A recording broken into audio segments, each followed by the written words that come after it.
കാളിം മേഘസമപ്രഭാം തൃനയനാം വേതാളങ്ങളുടെ സുതാം ഖഡ്ഗം ഖേടകപാലധാരികശിരകൃത്വാ കരാഗ്രേഷു ച ഭൂതപ്രേതപിശാചമാതൃസഹിതാമുണ്ടസൃജാലങ്കൃതാം വന്ദേ ദുഷ്ടവസൂരികാതിവിവദാം സംഹാരികാമീശ്വരി. കാളി കാളി മഹാകാളി ഭദ്രകാളി നമോസ്തുതേ. കുലം ച കുലധർമ്മം ച മാം ച പാലയ പാലയ. അമ്മേ നാരായണ, ദേവി നാരായണ, ലക്ഷ്മി നാരായണ, ഭദ്രേ നാരായണ. ചോറ്റാനിക്കര മകം തൊഴൽ.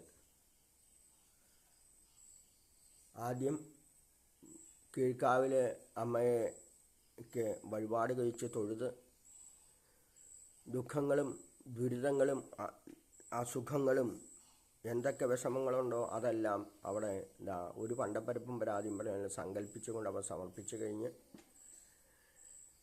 പിന്നീട് എരുതരെ വരുന്നവർക്ക് തുരുതരെ വരം നൽകും. 18 പടി കയറി ശാസ്താവിനെ തൊഴുത് അതിനുശേഷം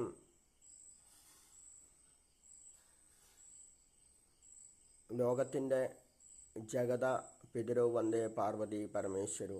ലോകത്തിൻ്റെ നെറുകയിൽ കൈലാസത്തിൽ, തലപ്പുഞ്ച ക്ഷേത്രത്തിൽ, പെരുമ്പള്ളി ക്ഷേത്രത്തിൽ, മേൽക്കാവിൽ, എവിടെയൊക്കെ ശൈവ ചൈതന്യങ്ങളുണ്ടോ ആ ചൈതന്യങ്ങളെല്ലാം ഒന്നാണ്. ആ ചൈതന്യം തന്നെയായ മഹാദേവന് തൊട്ടു മുമ്പ് പവിഴമല്ലിത്തറ പ്രശസ്തമായ മൂലസ്ഥാനത്തിൽ തൊഴുതിന് ശേഷം മഹാദേവനെ തൊഴുത് പിന്നീട് രാജേശ്വരിയായിട്ട് വിരാജിക്കുന്നതായ അമ്മേ നാരായണ, ദേവി നാരായണ, ലക്ഷ്മി നാരായണ, ഭദ്രേ നാരായണ. അപ്പോൾ ഒരു ക്ഷേത്ര സങ്കേതത്തിൽ തന്നെ ഏതൊക്കെ രീതിയിലുള്ള പ്രശ്നങ്ങളുണ്ടോ ആ പ്രശ്നങ്ങൾക്കൊക്കെ പരിഹാരം കാണാനായിക്കൊണ്ട് വസിക്കുന്നതായ അപൂർവ ക്ഷേത്രങ്ങളുള്ള ഒന്നാണ് ചോറ്റാനിക്കരയമ്മ. സംശയമൊന്നുമില്ല. അവിടെ സിദ്ധാരാള വിചാര കുന്തവരം സിംഹാസനം ധ്യാസനം പൂജ്യപ്പത്ത എന്നുള്ള ധ്യാനത്തിലുള്ളതായ ശാസ്താവും പിന്നെ മേൽക്കാവിൽ ഭഗവതിയെ തൊഴുന്ന സമയത്ത് അവിടെ പൂർണ്ണ പുഷ്കലാംബ സമേത ഹരിപുരപുത്രസ്വാമിനെ നമ. പൂർണ്ണ പുഷ്കല മുതലായ 2 പേര് അമ്പമാരോടുകൂടി സത്യകൻ എന്ന പുത്രനോടും കൂടിയിരിക്കുന്നതായ അപൂർവ പ്രതിഷ്ഠയുള്ളതായ ക്ഷേത്രം. അപ്പോൾ കുടുംബസമേതവും തൊഴുകാം, സന്യാസിമാർക്ക് തൊഴുകാം. സന്യാസിമാർ കൊടിമരച്ചോട്ടിൽ വരെ പാടുള്ളൂ എന്ന് പറയും. എന്നിരുന്നാൽ പോലും ഏതൊക്കെ അർത്ഥത്തിലുണ്ടോ, ഏതൊക്കെ ഭാഷകളുണ്ടോ, ഏതൊക്കെ ജീവിത രീതികളുണ്ടോ ആ ജീവിത രീതികൾക്ക് മുഴുവനും അനുഗ്രഹം നൽകുന്നതാണ് ചോറ്റാനിക്കരയമ്മ.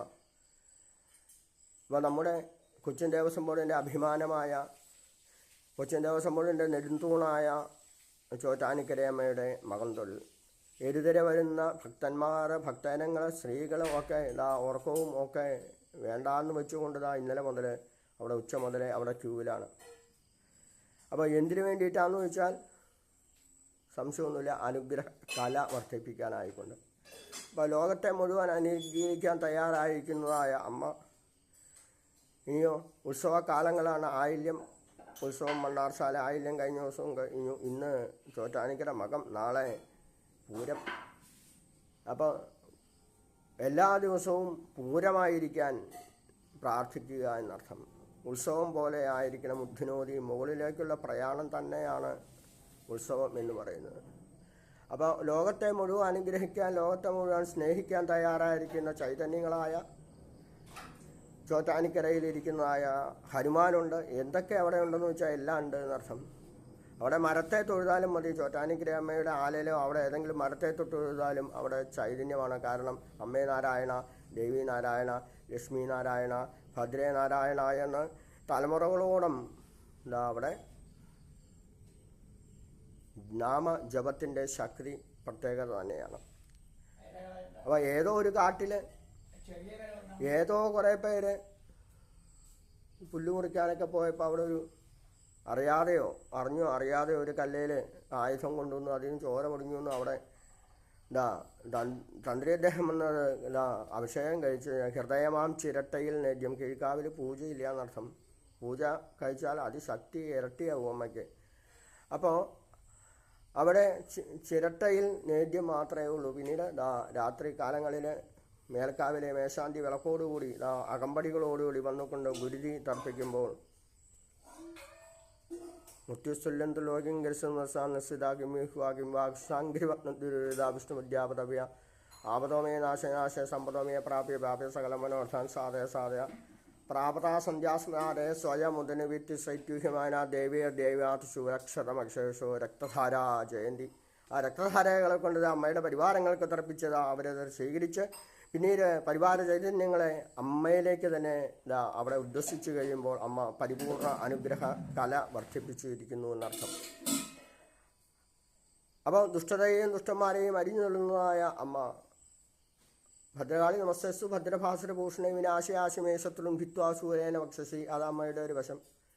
ഇനിയോ ഭഗവതി ഭരദേവതേ പ്രസീന ത്രിപുരഹരപ്രിയ വല്ലഭേ ഭവാനി അശരണം അതിദീനം ആനന്ദം മാം സകൃതവലോകയ ശീതളൈരപാങ്കൈന്ന് വെൺമണിക്കാർ ഭവദാസ്.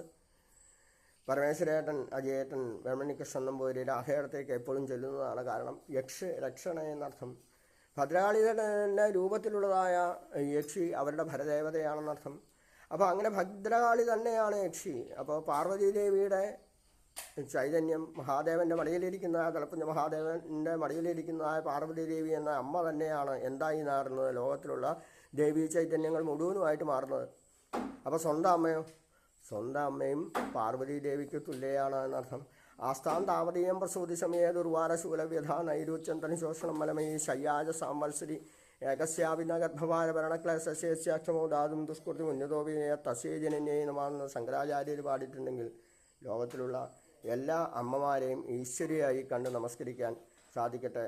കഴിഞ്ഞ ദിവസം അന്താരാഷ്ട്ര വനിതാ ദിനമായിട്ടൊക്കെ നമ്മൾ ആചരിച്ചു. ആ ഒരു നിമിഷം കുറേ പോസ്റ്റൊക്കെ ഇട്ടു എന്നർത്ഥം. അതോടുകൂടി കഴിയരുത് എന്നർത്ഥം. ലോകത്തെ മുഴുവൻ നമുക്ക് ജന്മം നൽകുക അമ്മയും ഈശ്വരിയാണെന്നർത്ഥം. ആ അമ്മയ്ക്ക് ജന്മം നൽകിയതാരാ? ചോറ്റാനിക്കരയമ്മയാണ്. അപ്പോൾ ഒരു കണക്ഷനാണ് മൊത്തം. ഒരു മാലയുടെ മുത്തുകളെ പോലെ തന്നെ ലോകത്തെ മുഴുവനും ഒരൊറ്റ കണക്ഷനായിക്കൊണ്ട് ശിവശക്രിയായുക്ത ശിവൻ അണുവും അനങ്ങിയിടുവാൻ ശക്തനല്ല. ശക്തിയില്ലെങ്കിൽ പുരുഷന് ഒന്നും ചെയ്യാൻ പറ്റില്ല. അപ്പോൾ ശിവനും ശക്തിയും തമ്മിലുള്ള ഒരുമിച്ചിട്ടുള്ള ഒരു സങ്കല്പം ജഗതപിതരോ വന്ദേ. ഗുരുനാഥനായ ഭാഗവതപ്രതിയും ചന്ദ്രമേനോ ഗോവിന്ദൻ നമ്പൂരി പറഞ്ഞു കഴിഞ്ഞത് തന്നെയാണ് ജഗതപിതരോ വന്ദേ. അവിടെ ഏകവചനേ പ്രയോഗിച്ചിട്ടുള്ളൂ. അവിടെ ഒരു വ്യത്യാസമില്ല എന്നർത്ഥം. ദ്വിവചനത്തിൻ്റെ ആവശ്യമില്ല. ഏകം നിത്യം വിപലമചലം സർവധി സാക്ഷിഭൂതം ഭാവാതീതം ത്രിഗുണരഹിതം സദ്ഗുരുവായ തലപ്പുഞ്ച മഹാദേവൻ അനുഗ്രഹിക്കട്ടെ എല്ലാവർക്കും. നാമഞ്ജപത്തിൻ്റെ അമ്മേ നാരായണ, ദേവി നാരായണ, നമശിവായ, സ്വാമിയെ ശരണമയ്യപ്പ, ഹനുമാൻ സ്വാമി, മുരുകസ്വാമി, എല്ലാ ദൈവങ്ങളെയും വിളിക്കേണ്ട ദിവസമാണെന്ന് ചോറ്റാനിക്കരയിൽ എത്തിച്ചേരാൻ പറ്റുന്നവർക്ക് അല്ലെങ്കിൽ മാനസികമായിട്ടെങ്കിലും അവിടെ എത്തിച്ചേരുന്നതായിട്ട് സങ്കല്പിച്ചുകൊണ്ട് ഭഗവതിയെ തൊഴുതുകൊണ്ട് എല്ലാ ചൈതന്യങ്ങളെയും തൊഴുതുകൊണ്ട് സകലവിധ ആമയങ്ങളും മാറ്റിത്തരണമേ. അവനവന് മാത്രമല്ല സ്വസ്തി പ്രജാഭ്യ പരിപാലനം ന്യായേന മാർഗേണ മഹിമീശ ഗോബ്രാഹ്മണേഭ്യ ശുഭമസ്തു നിത്യം ലോകാ സമസ്ത സുഖിനോഭന്തു. സകല ലോകങ്ങൾക്കും സുഖമാവാൻ പ്രാർത്ഥിക്കുക. സർവത്ര ഗോവിന്ദനാമസങ്കീർത്തനം ഗോവിന്ദ ഗോവിന്ദ. സർവത്ര ദേവീനാമസങ്കീർത്തനം. അമ്മേ നാരായണ, ദേവി നാരായണ, ലക്ഷ്മി നാരായണ, ഭദ്രേ നാരായണ.